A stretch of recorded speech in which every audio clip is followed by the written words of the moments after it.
Guess who grew the foot back? I did. Who else you know had 3 sons in the NBA, a verified Premier account, and the ability to grow the feet back? Nobody! You talk about you could beat Michael Jordan one-on-one. I already told you that. He is too light. This game is not played one-on-one. You know why they ain't played one-on-one? Because I'd be the champ of the world if it was. Hold on. We talk about the GOAT here, the greatest of all time, Michael Jordan. And you running your mouth talking about you gonna beat him one-on-one? Why would you say something so blasphemous? In my heyday, he would need help. Really? One-on-one, I'm undefeated, never lost. Everybody used to say who's the best. Kobe on the Who did you think was the best? Guess what the story is now? Who's better, LAVAR or Michael Jordan? It's only 2 dudes better than me, and I'm both of them.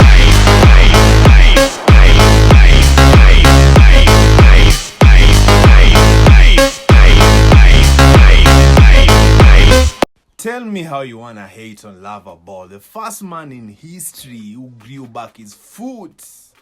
The first man in history who went 3-on-3. If you don't understand what 3-on-3 is, man, rush to YouTube, man, and check who the fuck LAVAR BALL family is. Welcome back to my YouTube channel. For this one, LAVAR BALL won't just go. I just hacked in the music media's account. That's right, it's mine now. So listen up, people. The 6'5" middle fingers on skills are massive. They taking over, y'all. You can take my foot, but you can't take away my glorious 6'7". I just been right on the I don't want to hear no 6'2", 6'3", or 6'5". I want to hear 6'7". Who is that is trying to argue that LAVAR BALL is not the goal? Let's know what happened to his leg. Why did he end up getting amputated? Whether you're into sports or not, this news is insane. Y'all, LAVAR Ball had to have his foot amputated due to a serious health issue. And love him or hate him because he's a really controversial figure in the basketball world, he has built one of the most talked about families in basketball. He's like the Kris Jenner of basketball, if you will. Picture this, 2 tall athletic students walking the halls of Cal State Los Angeles. LAVAR spotted Tina and immediately knew they were destined for greatness. And he jokes that he picked her for her genes because she was 6 foot tall and athletic.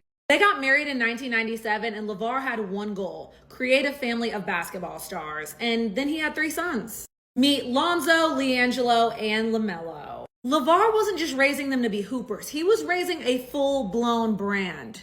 And that's exactly what they became. LAVAR trained them really hard and they were all super talented and ended up becoming high school phenomenons. But their life wasn't without its complications, and they made it a point to try to stay close to home for their college careers, to be close to their mother, Tina, who suffered from a stroke in 2017. She ended up with a condition that only 1/3 of all stroke survivors suffer from, and she had to relearn how to write and speak, but she still had the same personality that they all knew and loved. So all 3 brothers ended up committing to UCLA, but only one of them played there. Stay with me. Most of their lives are documented in a reality TV show called Ball in the Family, all about their personal and basketball lives.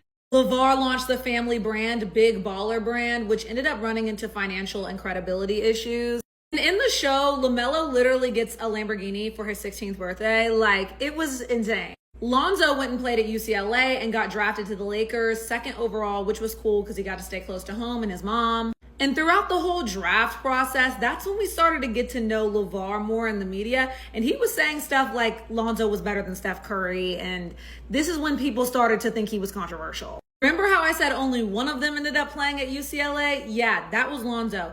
Jello ended up getting in trouble for shoplifting from a Louis Vuitton store in China. While on a trip to China with his UCLA team, he stole a pair of sunglasses from the Louis store, and yeah, that was it. Jello is the middle child, and he ended up going undrafted in the NBA draft, partly due to his interrupted college career. He played overseas and in the G League, even had a little bit of a stint with the Hornets, but still hasn't quite gotten his legs in his NBA career.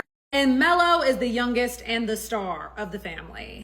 He didn't end up at UCLA because he left high school early to play professionally in Lithuania and Australia. His first year, he won NBA Rookie of the Year, and the very next year became an All-Star. Love him or hate him, though, LAVAR's dream came true. Lonzo signed an $85 million contract with the Chicago Bulls, but injuries have kept him off the court, which he blames on his dad's Big Baller Brand shoes, and his dad blames on the NBA's easy workouts. Jello's still chasing that NBA opportunity, but went viral for his rap song, I Might Swerve in That Corner, whoa, whoa, and signed a $13 million deal with Def Jam. And LaMelo is a franchise player and star in the NBA. A lot of people didn't want to see them win because of their dad's mouth, but when you put your money where your mouth is and you end up with 3 successful sons, hey, can't fault you. I just hacked into Music Media's account. That's right, it's mine now. So listen up, people. The 6'5" Middle fingers on six. are massive. They taking over, y'all. You can take my foot, but you can't take away my glorious 6'7". My son ain't gonna never be like, come on, Dad, we can't have that. I'm loud, my wife is loud, so guess what? The family boys gonna be loud. So there ain't gonna be no shy dudes in there like, the stuff I had my boys doing at an early age, like they were potty trained by 10 months. That's cap. Yeah. My son's 2 now. I was just thinking the same Feel thing. bad about I that. make you feel real bad. Like I said, the babies don't wake me up. I used to wake them up. In 5-6 months, I wake their ass up, put their ass on that cold toilet. Boy, they just be busy. And then when they eat, I put them on that little plastic toilet and just hold them for 40 minutes until they take a dump. I watch TV holding them. Yeah, so they didn't like having stuff in their pants. So, you know, if my wife wanted to take them with them, I say, hey, if you're taking them to the store with your girlfriends, every time you go in the store, go in the bathroom first in case they gotta use it. You have rules. Yeah, most, you know, white folks, when the baby cry, they want to shake him to death. No, not me. Lay him on his stomach, let him holler. If he can go 5 minutes with his neck up, he gonna have a strong neck and big lung. But you gotta have your mate to be able to do the same things. I know he's telling the truth too. No, I'm telling you, man, that's why my boys are so polished. Yeah, he is who the fuck he thinks he is. That's LAVAR BALL, crazy. Make sure you subscribe and let's meet on the next video.